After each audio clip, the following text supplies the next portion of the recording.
नमस्कार साथियों, आप सभी का स्वागत है आपके इस ऑनलाइन प्लेटफॉर्म पर। हम है जो चौहानों का इतिहास पढ़ रहे थे और चौहानों के इतिहास के अंदर लास्ट क्लास की मैं बात करूं तो लास्ट क्लास के अंदर हमने जो बूंदी और सिरोही का इतिहास हमने लास्ट क्लास के अंदर देखा था। आज की क्लास के अंदर हमें जो आपके कोटा का इतिहास है जो देखने जा रहे हैं। ज़्यादा बड़ा अपना ये कोटा का इतिहास नहीं है, सिरोही और उसकी तरह बूंदी की तरह छोटा ही है। तो चलिए शुरुआत करते हैं आज की क्लास के। तो आज की क्लास के अंदर देखेंगे हम कोटा का इतिहास। किसका इतिहास देखेंगे? कोटा के इतिहास के बारे में मैं जो आज की क्लास के अंदर चर्चा करेंगे, हिस्ट्री ऑफ कोटा अर्थात कोटा का इतिहास। तो चलिए शुरुआत करते हैं आज की क्लास से। सबसे पहले हमारा राजा था माधो सिंह। माधो सिंह के बारे में देखते हैं कि माधो सिंह क्या था, क्या क्या इसने की थी। तो सबसे पहले मैं बात करूं कि कोटा की स्थापना की। स्टेबलेट ऑफ कोटा अर्थात कोटा की स्थापना। तो कोटा की स्थापना हमारे 1631 के अंदर की गई थी।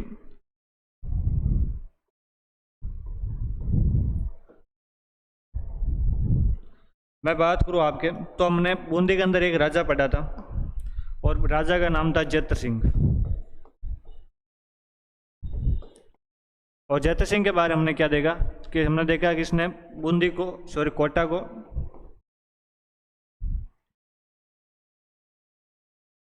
बूंदी में मिला लिया था।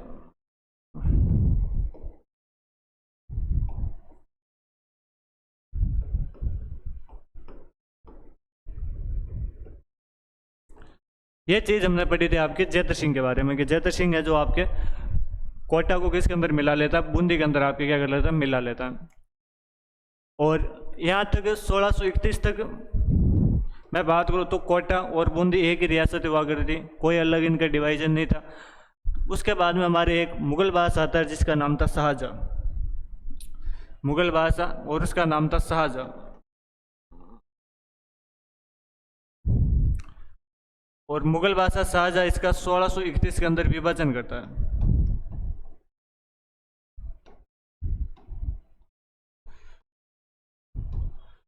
बूंदी राज्य का विभाजन किया।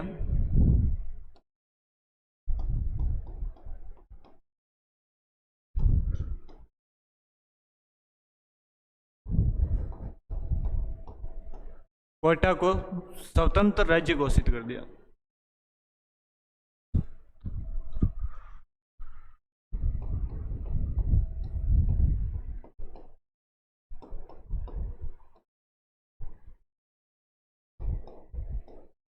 किसने जो कोटा को आपके बूंदी को जो कोटा से अलग किया। और मैं बात करूँ तो कोटा को इसने क्या कर दिया, तो कोटा को इसने स्वतंत्र राज्य जो हमारे कब घोषित किया, 1631 के अंदर कोटा को क्या कर देता है, इसका मैं बात करूँ तो स्वतंत्र राज्य घोषित कर देता। और मैं यहाँ के राजा की बात करूँ तो यहाँ का राजा किसको बनाता है, तो यहाँ का राजा बनाता है हमारा माधो सिंह को। और माधो सिंह को यहाँ का राजा बना देता है।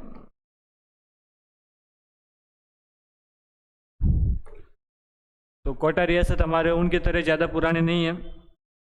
मैं बात करूँ कोटा की तो कोटा हमारे 1631 की रियासत है। और यहाँ पर शाहजहां जो कोटा को बूंदी से अलग करता है। और मैं बात करूँ और हमारे यहाँ पर माधो सिंह को क्या कर देते हैं, यहाँ का स्वतंत्र राजा क्या कर देता है, घोषित कर देता।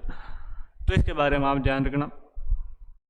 मैं बात करूँ तो शाहजहां मुगल बादशाहों के क्रम के बारे में चर्चा की। तो मुगल बादशाहों का क्रम था शाहजहां सबसे पहले हमारे बाबर है, बाबर के बाद में हुमायूं, अकबर, अकबर का बेटा जहांगीर, जहांगीर के बाद में शाहजहां, औरंगजेब जो के लिए इनका क्रम था। तो शाहजहां जो जहांगीर के खिलाफ विद्रोह कर देते हैं। कौन? तो शाहजहां विद्रोह कर देते हैं।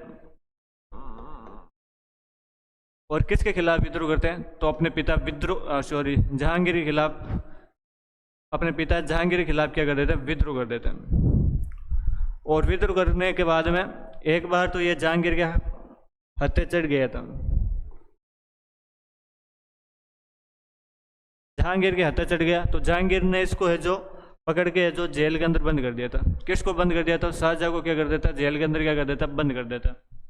और इसके शाहजहाँ की देख रेख के अंदर है जो एक बंदे को रखता है, और उस बंदे का क्या नाम था? तो उसका नाम था आपके हरि सिंह।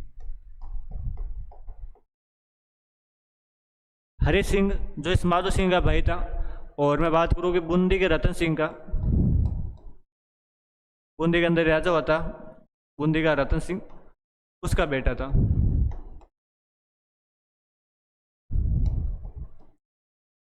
और इसको है जो यहाँ पर क्या कर देता है, तो इस शाहजहाँ की जो निगरानी के अंदर रखता है। और जहांगीर है जो कहीं ना कहीं शाहजहाँ को विद्रोह के कारण है जो मारना ही चाहता था, तो ये हरि सिंह है जो इसके मजे लेता था। हरि सिंह इसको है जो जेल के अंदर बहुत ज़्यादा यूँ परेशान वगैरह किया करता था, कूटता और पकड़ पकड़ के।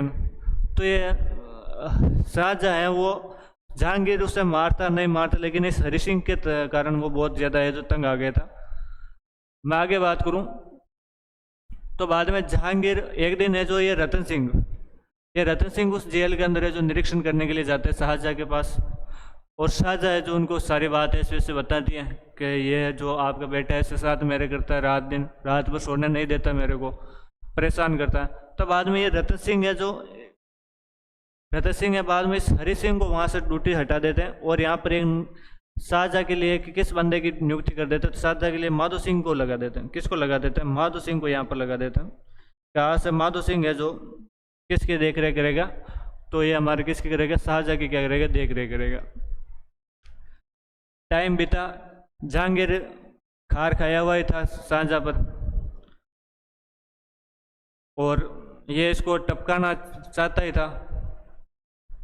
और उस टाइम पता नहीं माधो सिंह के दिमाग में क्या रही, और माधो सिंह ने इसको ये जो जेल से छोड़ दिया कि तू जेल से भाग जा, और तेरे को ये मारेंगे, तू यहाँ से भाग जा। और हम बोलते हैं कि शाहजहाँ विद्रोह से मैं उधर मेवाड़ की साइड भागते हैं। वो इसके यहाँ से छोड़ने के बाद में जाते हैं और जगमंदिर के अंदर वहाँ पर जाके वो रुकता है। तो वहाँ पर शाहजहाँ वहाँ से भाग कर आता है, और यहाँ से इसको है जो माधो सिंह है उसको जो यहाँ से जेल से निकाल देता है, दिल्ली से। तो शाहजहाँ जाते जाते एक टाइम कहता है कि यदि खुदा ने कहा मैं यदि मेवाड़ का अगला मुगल बादशाह मैं बनता हूँ, तो जो तेरे को है जो मैं राजा बनूंगा। अब बूंदी वालों की भी मुगलों के साथ अच्छी बनती थी, हुआ ऐसा ही माधो सिंह की किस्मत अच्छी थी। अगला मुगल बादशाह हमारे शाहजहाँ ये जो अगला मुगल बादशाह बनता है। मैं बात करूँ शाहजहाँ मुगल बादशाह बनता है, बूंदी वालों की मुगलों के साथ ठीक बनती थी। तो अब बूंदी का राज्य है तो किसको बनाए?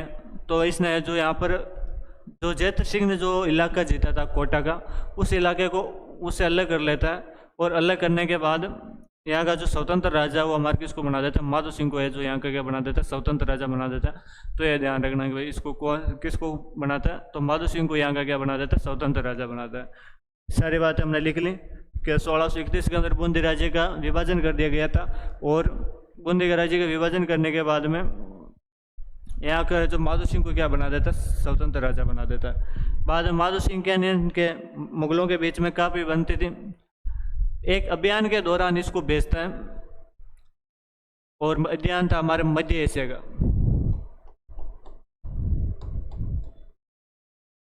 मध्य एशिया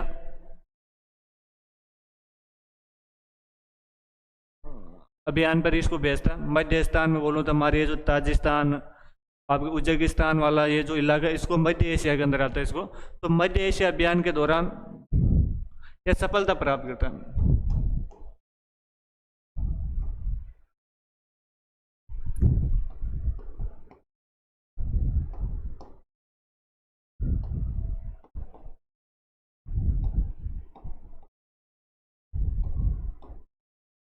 तो सफलता प्राप्त करता तो शाहजहाँ से बहुत यूँ प्रसन्न होता है, और इसको एक घोड़ा गिफ्ट करता है।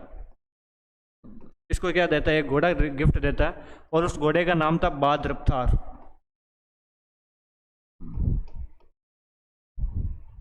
कहते हैं कि बहुत तगड़ा है, जो स्पीड में दौड़ने वाला घोड़ा था, स्पीड बहुत तगड़ी थी, वैसे नाम से स्पष्ट हो रहा है बाद रफ्तार। तो बाद रफ्तार घोड़ा है जो कौन शाहजहाँ किसको गिफ्ट में देता है? तो हमारे मैं बात करूँ तो शाहजहाँ किसको गिफ्ट में देता है? तो शाहजहाँ हमारे माधो सिंह को क्या देता है? ये बहादुर नामक घोड़ा गिफ्ट में देता है। और कौन सा अभियान की सफलता के बाद देता है? तो मध्य एशिया अभियान की सफलता होने के बाद में इसको क्या देता है? ये घोड़ा देता है।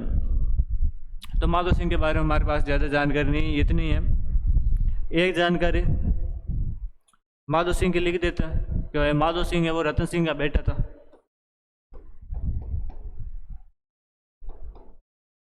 माधो सिंह बूंदी के रतन सिंह का बेटा था। इसके दो बेटे थे, एक तो हरि सिंह और एक हमारे माधो सिंह। तो माधो सिंह को तो जो कोटा का राजा बना देता। इसका दूसरा बेटा था हरि सिंह, वो बाद में रतन सिंह के मरने के बाद में अगला है जो बूंदी का राजा बनता है ना। तो इसके बारे में आप रतन सिंह के बारे में लेगा। रतन सिंह की मुगलों के साथ अच्छी बनती थी। तो इसकी दो उपाधियाँ हैं जो इसको है जो मुगलों ने दी थी, और वो उपाधि देता है हमारा जहांगीर। कौन देता है? जहांगीर। तो इसको जहांगीर दो उपाधियाँ देता है।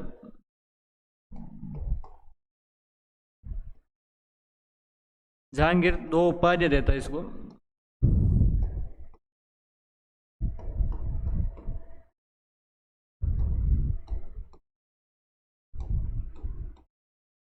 कौन कौन सी वो दो उपाधियाँ थी उनके बारे में थोड़ा डिस्कस कर लेते हैं। एक उपाधि का नाम था रामराज, राम राय या रामराज, और एक था सर बुलंद राय।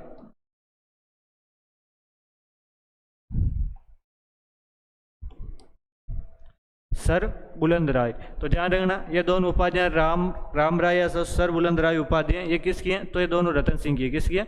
रतन सिंह की उपाधि है। तो इसके बारे में आप थोड़ा ध्यान रखना कि रतन सिंह की उपाधि कौन है और ये उपाधि देता कौन है? तो इसको जहांगीर उपाधि देता है। कौन देता है? हमारा जहांगीर ये उपाधि देता है। तो इसके बारे में आप तो थोड़ा ध्यान रखना। आगे चलते हैं।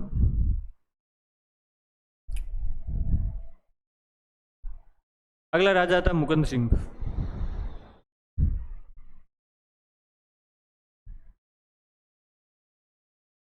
मुकुंद सिंह के बारे में पढ़ते हैं। मुकुंद सिंह अगला हमारा मेवाड़ का राजा बनता है। हम बोलते हैं ये धर्मत के युद्ध में लड़ता हुआ मारा गया।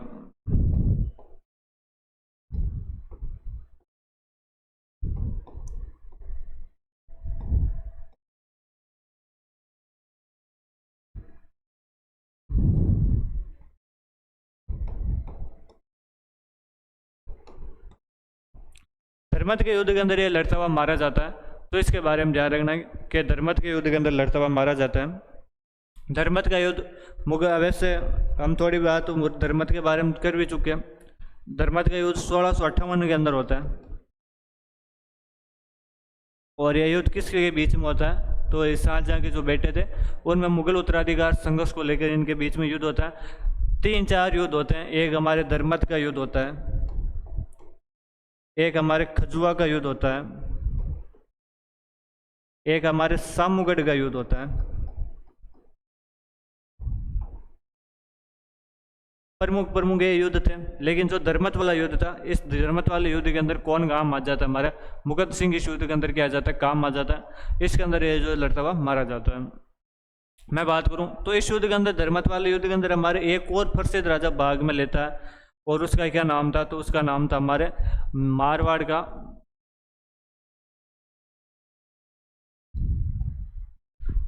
का राजा जसवंत सिंह। तो जसवंत सिंह भी इस युद्ध के अंदर क्या लेता है? युद्ध के अंदर भाग लेता है। तो वो भी ध्यान रखना कि ये तो हमारे मुकुंद सिंह था, एक हमारे कौन था? तो एक हमारे आपके, मैं बात करूं तो एक हमारे कौन था? तो एक हमारे मुकुंद सिंह और जसवंत सिंह दो इसके युद्ध के अंदर क्या लेते हैं? भाग लेते हैं। अगले चलते हैं, अगले राजा की बात करते हैं।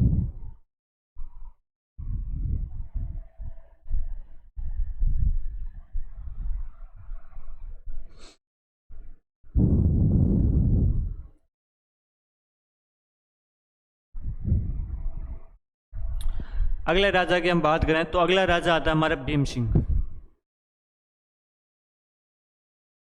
भीम सिंह के बारे में हमारे क्या क्या क्या जानकारी उनके बारे में देखते हैं। तो भीम सिंह के बारे में आता है कि भीम सिंह है जो वल्लभ संप्रदाय को थोड़ा ज़्यादा ही मानता था।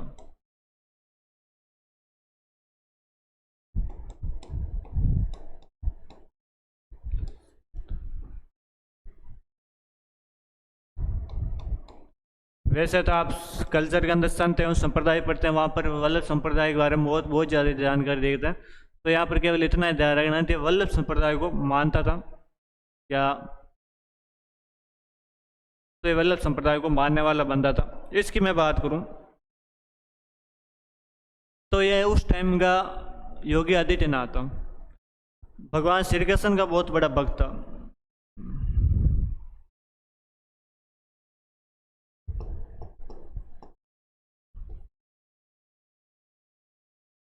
भगवान श्री कृष्ण का बहुत बड़ा भक्त था और इतना मतलब भक्त था कि खुद का नाम ही चेंज कर लेता, और खुद का नाम क्या रखता है तो स्वयं का नाम बदल कर लेता कृष्णदास।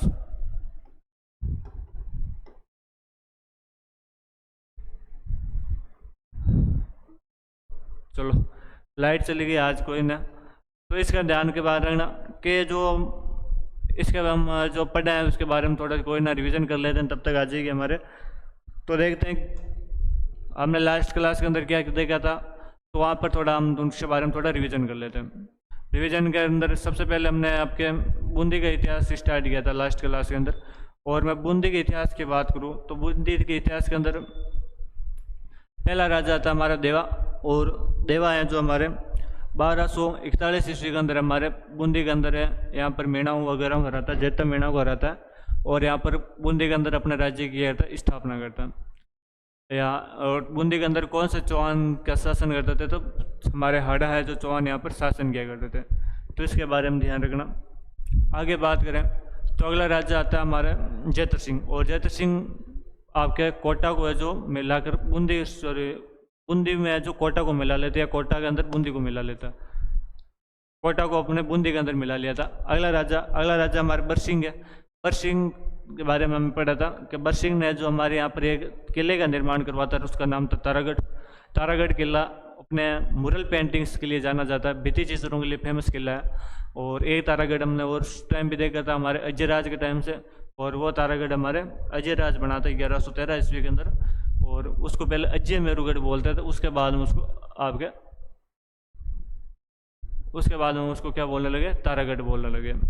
आगे आते हैं हमारे सुरजन के बारे में क्या था, तो सुरजन अकबर से संधि कर लेता है, और इस संधि के अंदर महत्वपूर्ण भूमिका किसकी थी, तो हमारे भगवान दास की इसके अंदर महत्वपूर्ण भूमिका थी। और इसका एक दरबारी विद्वान था चंद्रशेखर, वो पुस्तक लिखता है सुरजन चरित और हमीर हट नामक 2 पुस्तक लिखता है। उसके बाद अगला राजा हमारा आता है, और अगला राजा आता है जिसका नाम था हमारे बुद्ध सिंह। बुद्ध सिंह के बारे में हमने क्या देखा, तो बुद्ध सिंह के बारे में हमने ये देखा कि जो बुद्ध सिंह था उसकी पुस्तक का क्या नाम था, तो उसकी पुस्तक का नाम था हमारे नेत्रंग। क्या नाम था, नेत्रंग नामक पुस्तक लिखता है वो। और उस पुस्तक के अंदर जो नेत्रंग नामक पुस्तक है, उसके बाद में और क्या देखते हैं, जिसके टाइम बूंदी का उत्तराधिकार संघर्ष होता है। क्या होता है, बूंदी का उत्तराधिकार संघर्ष होता है। युद्ध के अंदर इस युद्ध का जो उत्तराधिकार संघर्ष हुआ था, इसके अंदर क्या क्या चीज़ें हुई, क्या क्या घटना हुई, उनके बारे में हम देखा था। तो हम बोलते हैं कि एक हमारे अमर कंवर थी, जो कि आमेर के राजा सोई जय सिंह की बहन थी, और उसका विवाह हमारे बुद्ध सिंह के साथ हो रखा था। इनके कोई हम बोलते हैं कि उत्तरा अगला बेटा नहीं था। तो ये एक दलेल सिंह को है जो जिसको हम दत्तक पुत्र बोलते हैं, उसको गोद लेते हैं। और कुछ टाइम बाद में इससे दलेल सिंह की जो शादी है वो सोई जय सिंह की बेटी थी कृष्णा कंवर, उसके साथ है जो इसकी सगाई कर दी जाती है। आगे मैं बात करूं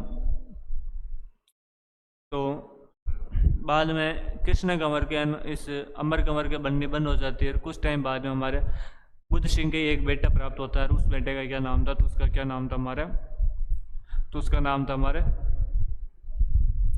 आगे उम्मेद सिंह पैदा होता है। और बाद में इस उम्मेद सिंह के बीच में दलेल सिंह के बीच में उत्तराधिकार संघर्ष पैदा हो जाता है। स्वाई जय सिंह था जो आमेर का, वो हमारे दलेल सिंह की सहायता करता है या उसका साथ देता है। अमर कंवर का यहाँ पर कोई साथ देने के लिए था नहीं, तो अमर कंवर ने मराठों को फ़ोन किया, और मराठों का मलराव राव होलकर नामक जो बंदा था, सेनापति था, वो यहाँ पर है जो सहायता के लिए आते हैं। और हम ये भी पढ़ते हैं कि बूंदी राजस्थान की पहली रियासत है जिसके अंदर आंतरिक मामलों को या जो इंटरनल मामले होते हैं उनको जो मराठे जो क्या करते हैं, उन मामलों को जो मराठे क्या करते हैं हस्तक्षेप करते हैं उसके अंदर, आंतरिक मामलों के अंदर हस्तक्षेप करते हैं। ये राजस्थान की पहली रियासत है बूंदी। उसके बाद में आगे पढ़ा था हमने सहित विष्णु सिंह पढ़ा था, और विष्णु सिंह के बाद में हम पढ़ते हैं 1818 के अंदर अंग्रेजों के साथ संधि कर लेता है, और संधि करने के बाद में तो यही थी हमारी बूंदी की। और आज हमने कोटा की स्टार्ट की। कोटा की ज़्यादा हमने पढ़ी नहीं। पहली रियासत हमारे, पहला राज्य हमारे माधो सिंह था। माधो सिंह आपके मैं बात करूँ 1631 के अंदर शाहजहाँ इसको स्वतंत्र राज्य घोषित कर देता है, और माधो सिंह को यहाँ का क्या बना देता है, राजा बना देता है। आगे हम पढ़ें तो हमने पढ़ा कि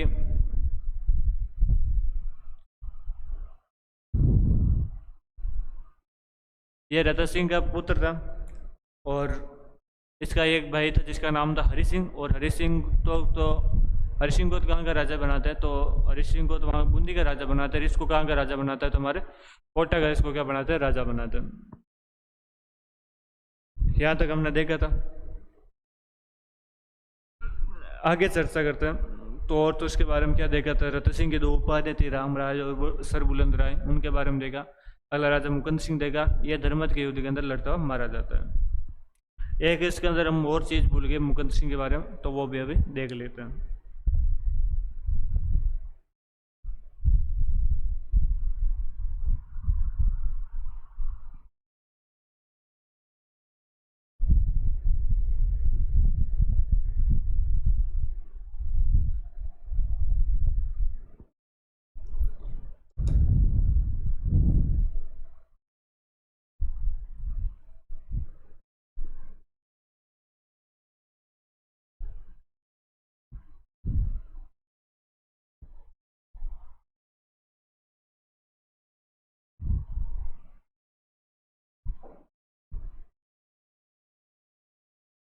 कहाँ तक देख लिया था हमने, मुकुंद सिंह देख लिया था। मुकुंद सिंह के बारे में एक चीज़ हम भूल गए थे, तो मुकुंद सिंह के बारे में देखते हैं। ये एक महल बना था, बहुत फेमस महल है, अबली फीणी का महल।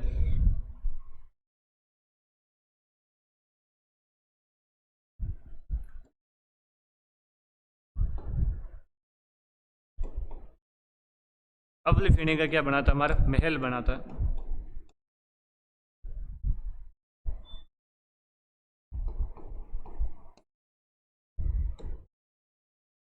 तो ये हमारे था, ये भी एक चीज़ उसके अंदर ऐड कर लेना। उस टाइम हम ये जो चीज़ भूल गए थे,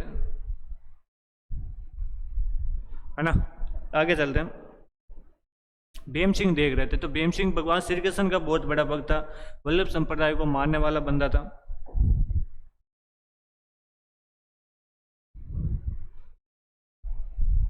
तो ये स्वयं का नाम बदल देता है।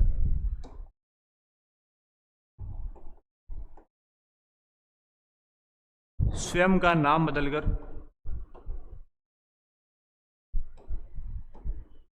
स्वयं का नाम बदलकर कर लेता कृष्णदास। क्या कर लेता, कृष्णदास कर लेता। इवन इसने कोटा का भी नाम बदल दिया था, और कोटा का नाम बदल कर क्या करता है, तो इसने कोटा का नाम बदलकर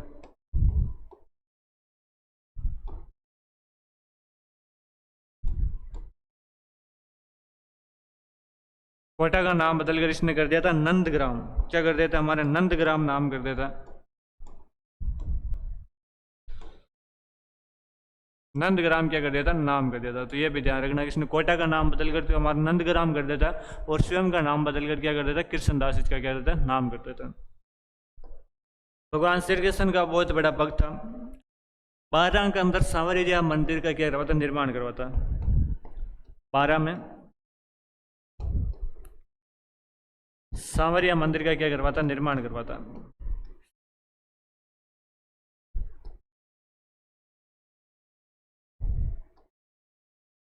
सांवरिया जी मंदिर का क्या करवाता, निर्माण करवाता। और ये सांवरिया में मंदिर है, वैसे नाम से स्पष्ट हो रहा है किसका, तो भगवान श्री कृष्ण का ये मंदिर है। तो इसके बारे में ध्यान रखना। ये सांवरिया जी मंदिर का निर्माण करवाता, और स्वयं का नाम बदल कर क्या कर देता, कृष्णदास कर देता, और कोटा का नाम बदल कर क्या कर देता, हमारा नंदग्राम कर देता। तो ये भी आप इसके अंदर ध्यान रखना। इसका निर्माण कहाँ करवाता, 12 के अंदर करवाता। कई बार एग्जाम के अंदर पूछा कि 12 में जो मंदिर बना हुआ संवरिया मंदिर है, इसका निर्माण कौन करवाता था? हमारा कौन करवाता? भीम सिंह इसका क्या करवाता? निर्माण करवाता है। तो यहाँ तक तो हमने भीम सिंह जी के बारे में देख लिया था। आगे देखते हैं, यह है जो एक मुगल बादशाह था जिसका नाम था फर्रुख सिंह, उसके समकालीन था।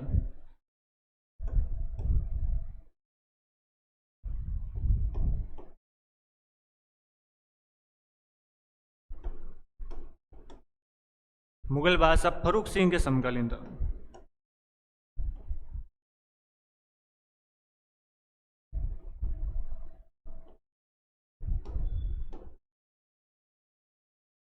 फर्रुख सिंह के समकालीन था ये, और फर्रुख सिंह के कहने पर ये बूंदी पर अटैक कर देता। बूंदी से 2 पीढ़ी पहले तक अलग हुए थे और बूंदी पर वापस क्या कर देता? हमारा अटैक कर देता।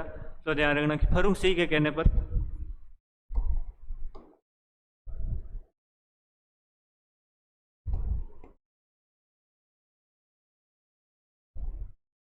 फर्रुख सिंह के कहने पर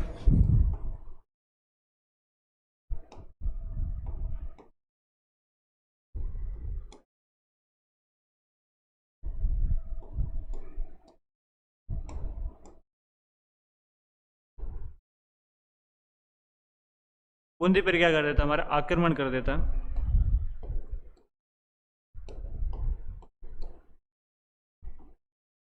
तो ये भी ध्यान रखना कि भाई बूंदी पर आक्रमण कौन करता है? तो हमारा बूंदी पर आक्रमण आपका भीम सिंह है, जो बूंदी पर हमारे क्या करता है? आक्रमण करता है। और किसके कहने पर करता है? तो यह आक्रमण हमारे फर्रुख सिंह के कहने पर क्या करता है? आक्रमण करता है। आक्रमण तो करता ही है, और साथ के साथ यहाँ से 2 तोपें और उठा के लेके आए थे। तो ये भी लिख लो कि बूंदी से आक्रमण के दौरान 2 तोपें उठा के लेके आया था, और उन तोपों का थोड़ा नाम इंपॉर्टेंट है। एक का नाम था हमारे धूलधानी। एक में बात करूँ तो एक का नाम था हमारे धूलधानी, और एक का नाम था कड़क बिजली।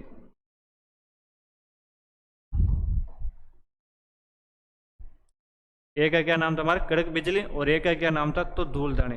तो धूलधानी और कड़क बिजली नामक तोप उठा के लेके आया था। और कहाँ से लेके आता था? बूंदी से लेके आता।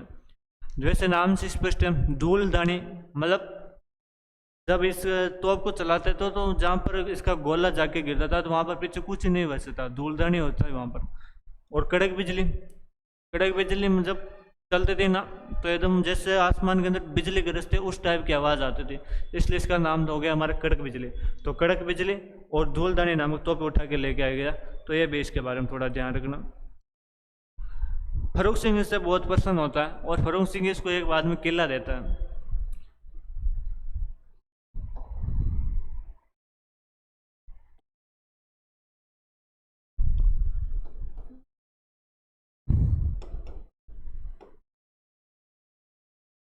फर्रुख सिंह ने प्रसन्न होकर, जैसे मैं बोलूं खुश होकर, एक किला देता है। और उस किले का क्या नाम था? तो उस किले का नाम था हमारे शेरगढ़।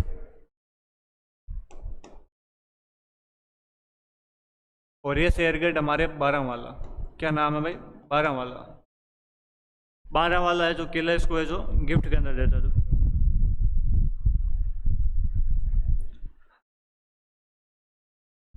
और यह तो और भी लिबरल टाइप का बंदा था, इसने इस शेरगढ़ का ही नाम बदल गया और इसका नाम कर देता हमारे बरसाना। बरसाना इसका क्या बदल देता? हमारे नाम बदल दिया था।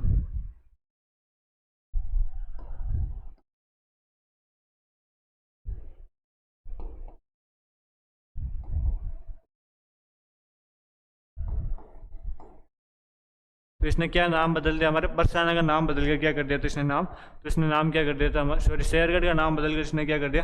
तो शेरगढ़ का नाम बदल कर इसने क्या कर दिया? हमारे बरसाना इसका क्या कर देता है? नाम कर देता है। तो ये हमारा फर्रुख सिंह था, इंपॉर्टेंट है, थोड़ा देख लेना क्या क्या करवाता है। तो वल्लभ संप्रदाय को मानने वाला था, भगवान श्री कृष्ण का भक्त था। स्वयं का नाम बदलकर कृष्णदास, कोटा का नाम बदलकर नंदग्राम कर देता। बारागंज सांवरिया मंदिर का निर्माण करवाता। फर्रुख सिंह के समकालीन था। फर्रुख सिंह के कहने पर बूंदी पर आक्रमण किया था। बूंदी से 2 तोप उठा लाया था, एक कड़क बिजली धूलधानी। और मैं बात करूं तो फर्रुख सिंह इससे प्रसन्न होता है, इसको एक किला दे देता है और उस किले का क्या नाम था हमारा शेरगढ़, जो कि 12 के अंदर है। बाद में उसका नाम बदल के क्या कर देता है हमारा, उसका नाम क्या कर देता है हमारा बरसाना कर देता। तो ये हमारा था भीम सिंह। आगे चलते भीम सिंह से आगे।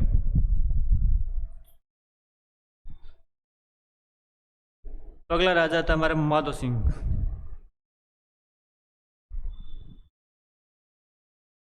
माधो सिंह के बारे में देखते हैं। सॉरी, उमेद सिंह। उमेद सिंह के बारे में देखते हैं। उमेद सिंह अंग्रेजों से संधि कर लेते हैं 1807।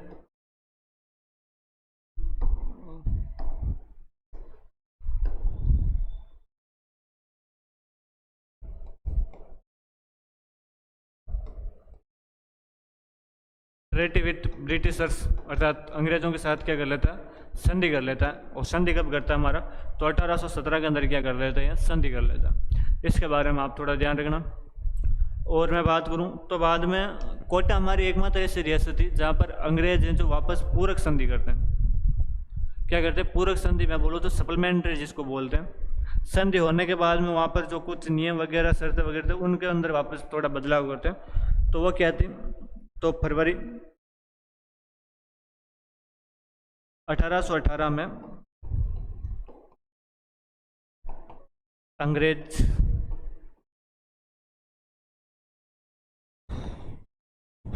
कोटा के साथ पूरक या संपूरक संधि करते हैं।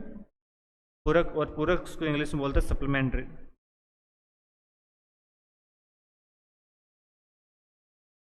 पूरक संधि करते हैं।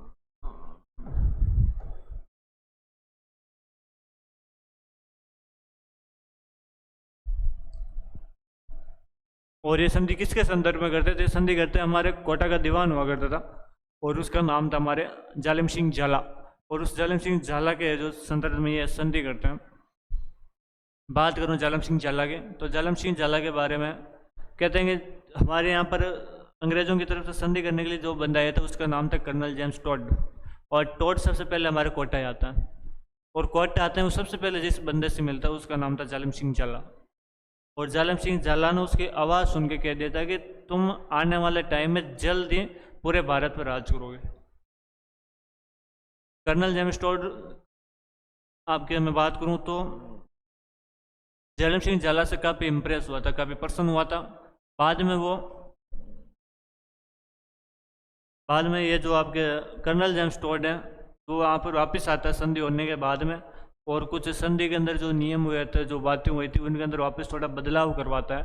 और क्या क्या बदलाव करवाया था तो उसके बारे में जो दो तो फैक्ट याद रखना। तो थोड़ा एक भी याद रखना कि वो कौन सी रियासत थी।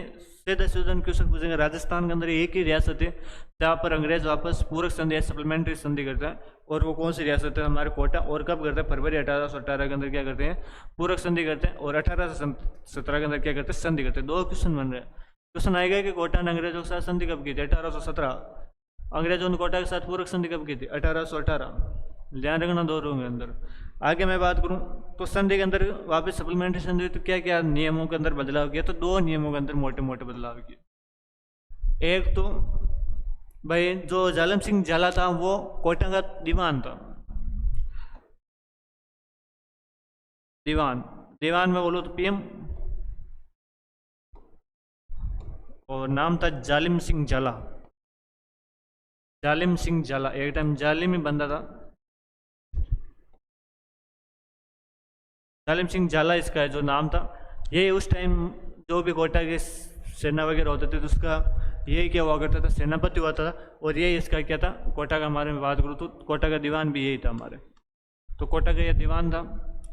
क्या क्या बातें हुई संधि के दौरान, तो संधि के दौरान एक तो यह बात हुई कि आज के बाद में जो कोटा का दीवान रहेगा, जो कोटा का दीवान के जो पद है वो केवल और केवल जालिम सिंह झाला के वंशज रहेंगे। यदि जालिम सिंह झाला डेथ हो गई जालिम सिंह झाला की, तो अगला दीवान इनके बेटे की डेथ होगी तो पोते, पोते की डेथ होगी तो पड़पोते, लड़पोते, मतलब इनके वंशज जो कोटा के दीवान रहेंगे।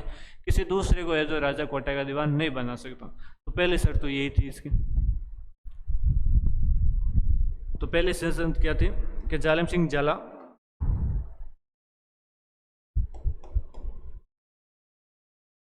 जालिम सिंह झाला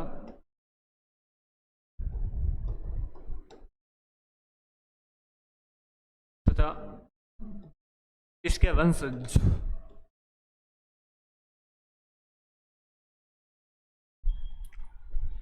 कोटा के दीवान रहेंगे।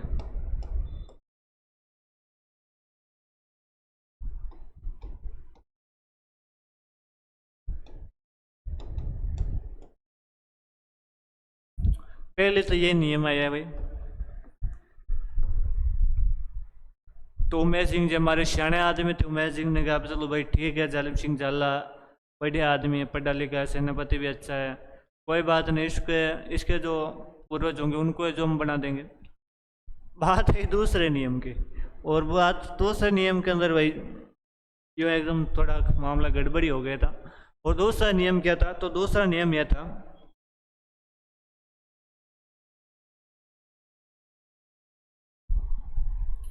दूसरा नियम था कि आज के बाद में जितने भी कोटा के जो राजा के पास जितनी भी शक्तियाँ हैं वो निहित शक्तियाँ कोटा के दीवान को दी जाती हैं। और कोटा का दीवान कौन? जालिम सिंह झाला। इसका मतलब राजा केवल और केवल नाम का है, सारे शक्तियाँ सारे कार्य कौन करेगा? जालिम सिंह झाला करेगा। तो ये थोड़ा बाद में इसको लेकर कुछ विवाद भी हुआ था उनके बीच में, तो इसके बारे में थोड़ा ध्यान रखना। तो इस दूसरा नियम क्या था कि कोटा के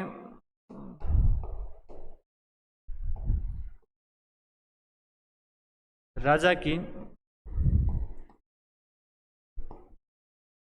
निहित शक्तियां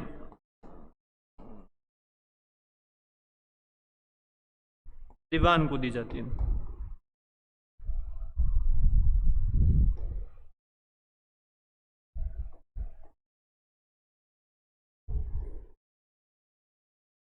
ये भी थोड़ा ध्यान रखना भाई, तो कोटा के जो जितने भी राजा हैं उनकी निहित शक्तियां किसको दी जाती है? दीवान को दी जाती है। तो इसके बारे में ध्यान रखना। अब राजा है जो केवल और केवल किसका रहा? केवल और केवल नाम का राजा रहा, उसके पास पावर कुछ ही नहीं है। और जालिम सिंह झाला भी थोड़े ठीक है आदमी थे, उन्होंने कभी यूँ अपनी शक्तियों का यूँ विस्तार से यूँ थोड़े घमंड वंड नहीं था। लेकिन बाद में कुछ टाइम बाद में जालिम सिंह झाला की तो डेथ हो जाती है। उससे पहले आता है हमारे किशोरदास, और किशोरदास ने इस चीज़ का विरोध किया यार कि ये किसका मामला है। किशोरदास ने विरोध किया कि ये कैसे होगा भाई, राजा को कुछ पास शक्तियाँ तो होनी चाहिए ना। तो राजा को भाई कोई शक्ति नहीं दी गई। तो बाद में किशोरदास ने कहा कि नहीं, मैं तो ऐसे होने नहीं दूंगा, मैं जालिम सिंह झाला से युद्ध करूंगा, जो युद्ध के अंदर जीतेगा उसके पास शक्तियाँ रह जाएगी। तो बाद में किशोरदास के और जालिम सिंह झाला के बीच में युद्ध होता है, और युद्ध का नाम था हमारे मांगरोल का युद्ध। युद्ध का क्या नाम था? हमारे मांगरोल का युद्ध होता है। मांगरोल का युद्ध, मांगरोल 12 के अंदर जगह, कहाँ पर है? 12 के अंदर जगह। और ये युद्ध होता है हमारा, युद्ध किस के बीच में होता है? तो एक तो हमारे किशोर सिंह,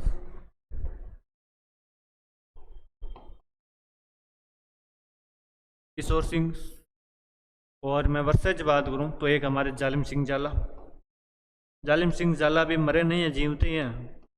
तो जालिम सिंह झाला, इन दोनों के बीच में युद्ध होता है। जालिम सिंह में युद्ध में निर्णय की बात करें कि भाई कौन जीता था, युद्ध का क्या निर्णय रहा, तो कहते हैं कि भाई जालिम सिंह झाला युद्ध जीत गया था। कौन जीत गया था?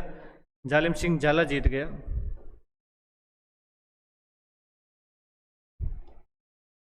इस युद्ध के अंदर जालिम सिंह झाला का साथ देने के लिए एक बंदा आया था, उसका नाम था कर्नल जेम्स टॉड। अंग्रेजों ने तो पहले ये सप्लीमेंट्री संधि लाए थे, अंग्रेज लाए थे सप्लीमेंट्री, तो जाहिर सी बात है कि अंग्रेज किसका साथ देंगे?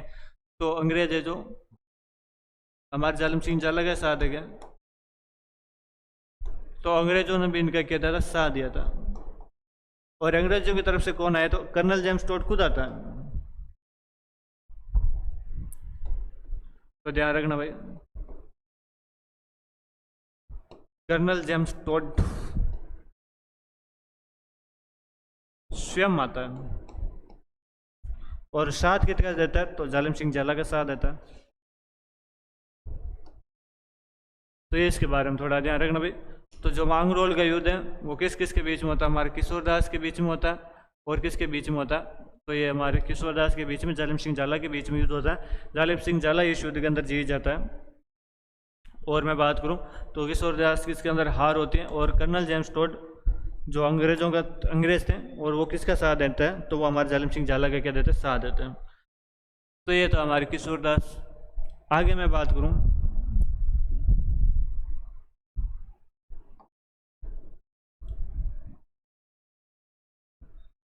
अगला राजा आता है हमारा राम सिंह सेकंड।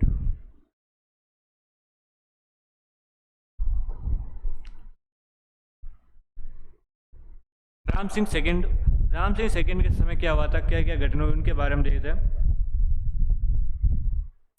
तो बाद में भाई बात बन ही नहीं रही थी, जालिम सिंह झाला की तो डेथ हो गई थी, लेकिन इनके जो वंशज थे, इनके पोतेन पड़पोतेन थे, तो उनके अंदर वो थोड़ा, लेकिन उस राजा वाली चीज़ को लेकिन थोड़ा क्यों था भाई, कि भाई हमारे वंशजों को ये दिए गया, अंग्रेजों का राज था, उनको सपोर्ट भी था। तो बाद में ये बार बार यहाँ पर युद्ध वगैरह में हो रहे थे, तो अंग्रेजों ने बाद में 1838 के अंदर, कब, 1838 के अंदर कोटा का विभाजन किया। किसका विभाजन किया, कोटा का विभाजन कर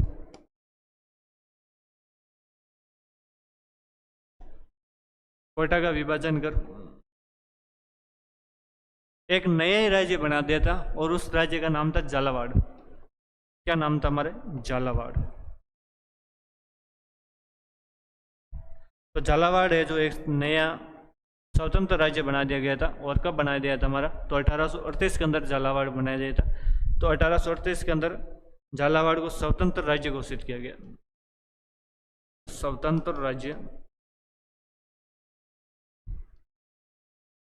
घोषित किया गया। अंग्रेजों ने कहा कि भाई जालिम सिंह झाला आपकी सेना का सेनापति था, जालिम सिंह झाला ने जो जो इलाके जीते वो इनके वंशजों को दिए जाए, और कोटा वाले अपना आप रख लो। तो जालिम सिंह झाला ने जो इलाके जीते उसको बाद में झालावाड़, जालिम सिंह झाला के नाम पर इसको नाम झालावाड़ कर दिया गया। और 1838 के अंदर अंग्रेजों ने क्या दे दिया, इसको स्वतंत्र राज्य के क्या देते थे, दर्जा देते थे। तो इसके बारे में ध्यान रखना भाई, अंग्रेजों ने तो स्वतंत्र राज्य बना दिया था।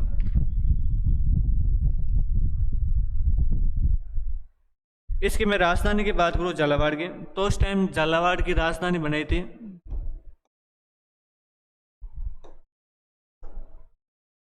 झालावाड़ में ले दे की जगह एक ही टंकी थी, उसका नाम था झालरापाटन।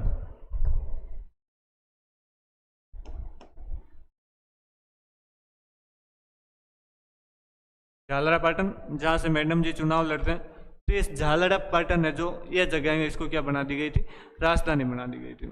और हम बोलने की राजस्थान में सबसे अंतिम रियासतें जो बनी थी, या बोलूँ कि राजस्थान की सबसे नई रियासत ये थी, बाकी वाले तो पुरानी हैं, उनका ये इतिहास तो बहुत पुराना है, ये तो अभी लेटेस्ट बनी है, नई नई। तो ऐसे भी ध्यान रखना कि जो राजस्थान की सबसे अंतिम रियासत थी या एकदम न्यू रियासत थी, तो राजस्थान की सबसे अंतिम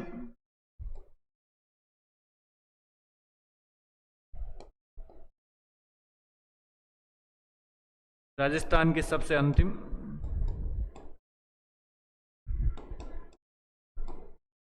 क्या मैं बात करूं, नहीं,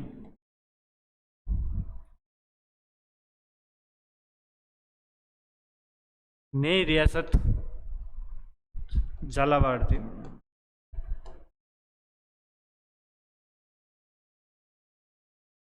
झालावाड़ इसकी नई रियासत थी। और ये जब रियासत बनाई गई थी, इस टाइम में यहाँ पर इसको दीवान किसको बनाया था, तो ये मदन सिंह झाला को बनाया गया था। किसको बनाया गया था, हमारे मदन सिंह झाला को यहाँ का दीवान या मैं बोलूँ राजा बनाया था। मदन सिंह झाला, तो मदन सिंह झाला हमारे जो जालिम सिंह झाला थे, इनके क्या थे, पोते थे। जालिम सिंह झाला के क्या थे, पोते थे। और इनको यहाँ का क्या बनाते, दीवान वगैरह बनाते। तो इसके बारे में थोड़ा ध्यान रखना। जालिम सिंह झाला को कोटा रियासत का वेस्ट दुर्गादास राठौड़ कहते हैं, तो ध्यान रखना जालिम सिंह झाला को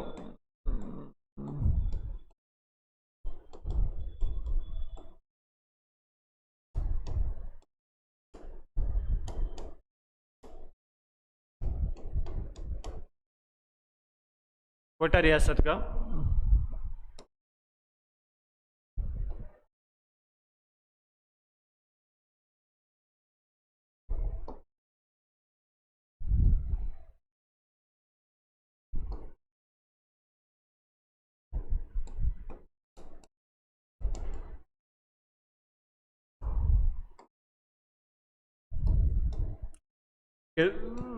मेवाड़ मारवाड़ हिस्ट्री के अंदर जितना इंपॉर्टेंस वीर दुर्गादास राठौड़ का उतना इम्पोर्टेंस कोटा के अंदर यदि किसी का है तो वो हमारे जालम सिंह झाला।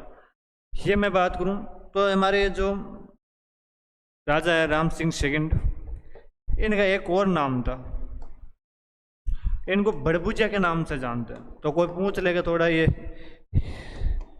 इम्पोर्टेंट ही है कि वह कौन सा शासक था जिसको हम बड़बुजा के नाम से जानते हैं, तो हमारे कौन थे, तो हमारे ये हैं जो इनको किसके नाम से जानते हैं, बड़बुजा के नाम से भी जानते हैं। तो ये था हमारे आज का क्लास, कोटा की हिस्ट्री। कोटा की हिस्ट्री हमारी कंप्लीट होती है। कोटा की हिस्ट्री के साथ साथ चौहान भी पूर्ण रूप से कंप्लीट हो गए हमारे। मेवाड़ हमने पूरा कंप्लीट कर लिया। चौहानों की 7 रियासत थी, सांबर, अजमेर, रणथंभौर, नाडौल, जालोर, सिरोही, कोटा, बूंदी। तो इन 7 रियासतों के बारे में हमने जानकारी ले ली, 7 रियासतों का इतिहास पढ़ लिया। अब हम नेक्स्ट क्लास के अंदर आगे कौन सा पढ़ेंगे उसके बारे में डिस्कस करेंगे। मिलते हैं नेक्स्ट क्लास के अंदर। वीडियो को ज़्यादा से ज़्यादा शेयर करना आपके दोस्तों के साथ में। Thank you, all the best. मिलते हैं नेक्स्ट क्लास में।